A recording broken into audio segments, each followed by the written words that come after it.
identification of all of the abbreviations for parts that are explained in the directions.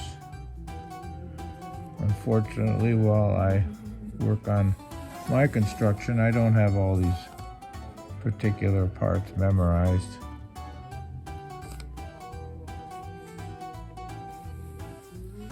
So you gotta look them up.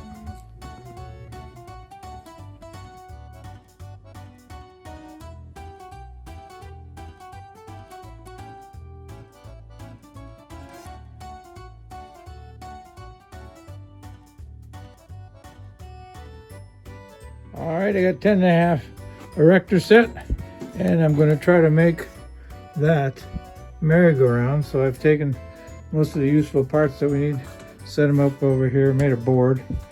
One of the first things you got to do is take this motor and make a vertical power supply system with right angle gears.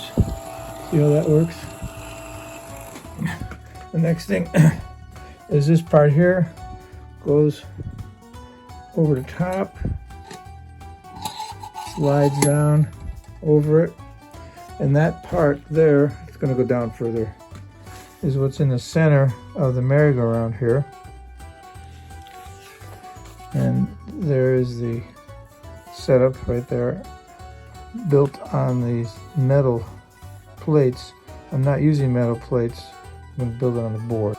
Set of directions that I'm working on. From there, then we'll go over to here, where we construct these gears right here, so that what happens is, as the shaft from the motor comes up and turns, there'll be a gear here which turns each one of these little gears. This whole thing rotates, and at the same time that that's rotating, the horses go up and down. I made this ring. There's 8 of these guys. Some of these screws may have to be loosened for the things that attach to it. I made these guys, double curves. Looked up there with a little angle. Okay. And putting this together, 6, 7, 8 of those.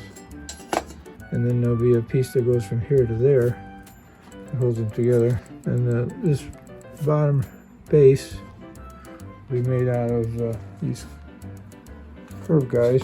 I think there's 9 that gets used. And there'll be attachments to get all that, but the tricky part will be then to get the gearing to work and the mechanism to make the horses go up and down. And the horses are going to be thicker because I made a backing out of wood for the horses, because they're fragile. But what the heck, the kids will easily destroy them.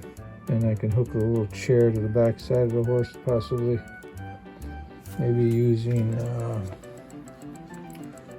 some of these guys. And then I put lights on it from the Christmas sale stuff at the drugstore. These are on the inside. I thought that lights on the inside should be installed now, but well, I have the room to get in there, so I did.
minor modifications. I'm going to turn it on with the switch here. It moves pretty smoothly. Initially it did not. Some changes I made that affected its performance. Number one, the horses are no longer just basically cardboard cutouts. I've made them out of wood. So that immediately created a problem of it being too heavy for the operation of the up and down action.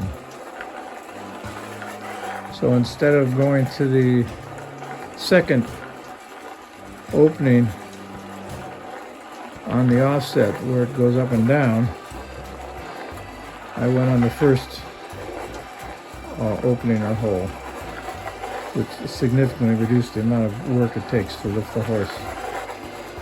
And instead of running 4 horses, I reduced it down to 2. The other 2 are all hooked up except the gears are missing in the center, so they just don't work. And then it worked pretty smoothly. Another problem I ran across was the design of the upright power supply used just a rather flimsy whole bracket, and what would happen is when those gears torqued with one another at the startup, this whole thing would shift over, and when it shifted over, the gears would mesh, and then it would just clunk along and would move.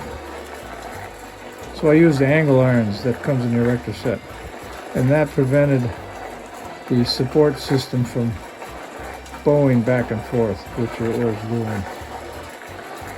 Third, the shaft. Instead of using a round shaft, I filed one side of the shaft, make it flat, so that when the big gear here is connected to that shaft, it's less likely to lose traction. Same thing with that drive gear. This drive gear here is still connected to an old-fashioned round shaft. Also, I lubricated everything, but I had trouble lubricating, or I forgot to lubricate the bearing at the bottom and at the top where the main drive shaft comes through. So I put some oil at the top here, and it just dripped down to the bottom, and that seemed to help a lot. So lubrication, each one of these up and down joints is lubricated with oil. The turning shaft that goes to each horse, every one of the friction points, such as inside there, the support on the outer ring, that girder that goes through, all that's been lubricated, and I've used washers instead of no washers, which the diagram didn't suggest any washers. Same thing at the end of the arm that makes the horse go up and down, there's washers there too. Then the center gears are greased. And let's see, all those things seem to help. Finally, I put wheels on it. I used 3 wheels. I'll stop it so you can see a bit. It's 3 wheels just from the Erector set. I used a long bolt, a washer on either side, and enough washers on the inside so that this thing did not tilt too much. It basically kept it straight. Put it 3 wheels easily. So that's loose enough with 2 lock nuts on the ends. 2 nuts locked together. Other difficulties I had were when I put this red ring around, it didn't come out exactly circular. And when I added these outside supports and put these plates on, that didn't come out exactly right either. The distance between all of these was close, but I think when I got to the end, it was off by a couple holes. So one distance here is a little wider than all the rest. I tried to make sure that the circle was round. I used a large divider to help there, but I didn't get it. And finally, I don't need that label there anymore. The support here across is kind of flimsy. These girders are too flexible, I thought, so I used an angle girder across there to help stabilize this circle.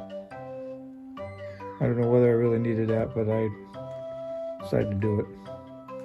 And that's a little friction point right there. It had to be oiled too. Every place where the shaft is going through a hole. No, there's no bearings, there's just a hole. Okay, when I assembled this, the tank in the middle that serves as a superstructure support,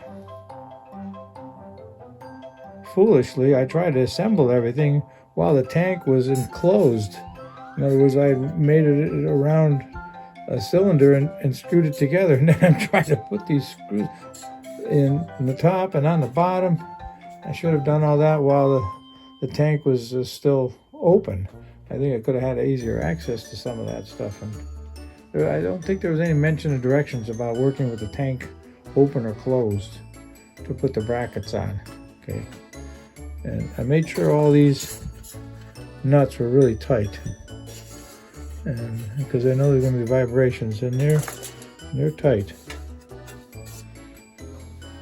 If you need to check the operation of it, you could loosen the screw that on this gear, and then you could rotate it around manually and see if there's any problems. I had a couple seats. I don't know why they didn't do that. And I had some lights that I put on. They're available. You just buy a battery power supply here, and they go around it. I thought about running a generator off of the motor. I have a lot of these little DC motor generator, DC motors, which if you run them manually, power into them, they turn into generators. And this one would do a fine job lighting LEDs. I think I could get like 6 or 8 volts out of this when I ran it. And I was thinking about connecting it to the back of the motor.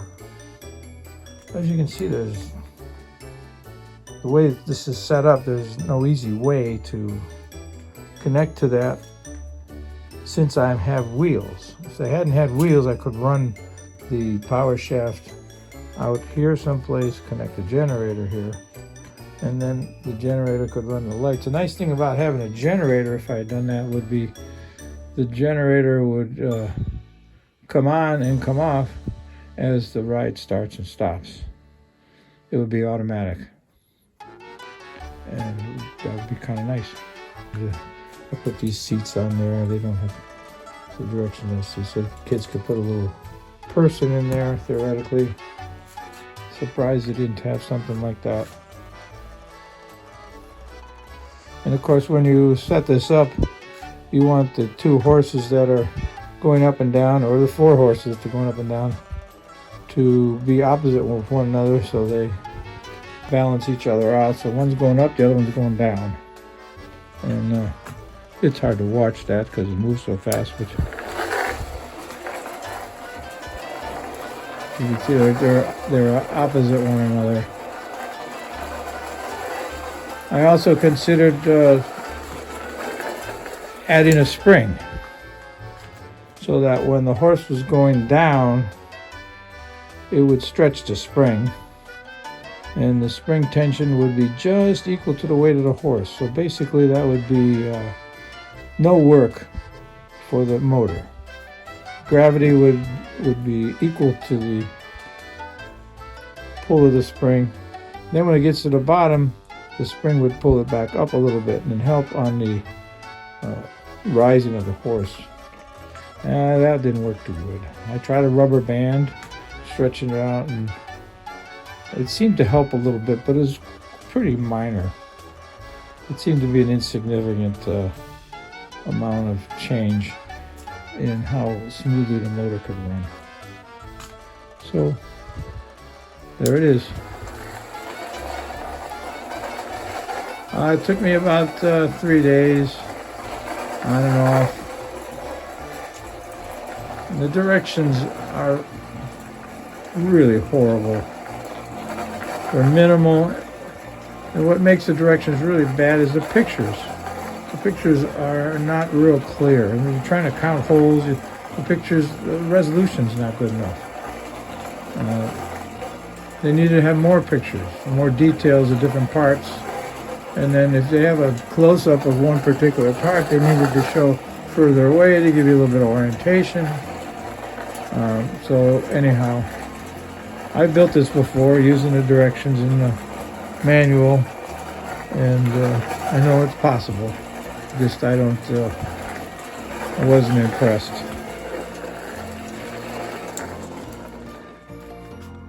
So let's see, just to give you some views so that if you want to look at designing your own, you can see that.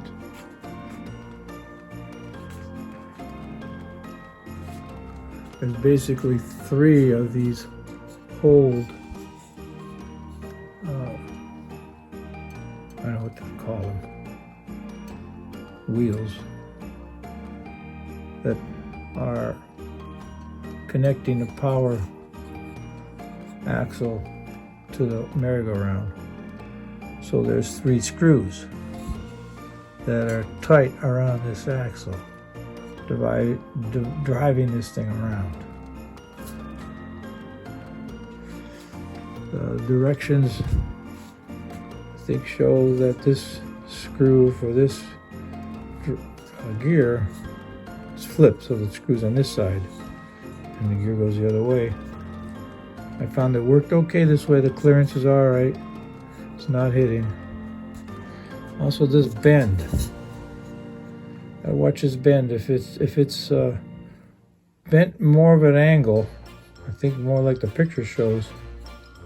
Let me get it focused there. If this bent is bent more out this way, then the axle is going to bind in the gear. This hole. Once this hole is enlarged, it didn't enlarge the hole. So I've straightened those out more than they originally were. And this is more like what they originally were on this side here. Okay. And it turns okay. You just got to be careful of that angle there. Okay. If I had kids playing with this, I would tell them that it's essential that they don't try to stop it in any way with their hands. And it would be helpful if they actually gave it a little shove when they turned it on to assist in the startup. They don't have to do that. It starts up by itself, but that makes it a little easier with startup. And it would be nice if it was playing some music. I made it for Christmas 2023. Wasn't working real well. When the kids came, they hardly played with it at all because it wasn't running reliably. Now that they're gone at that time,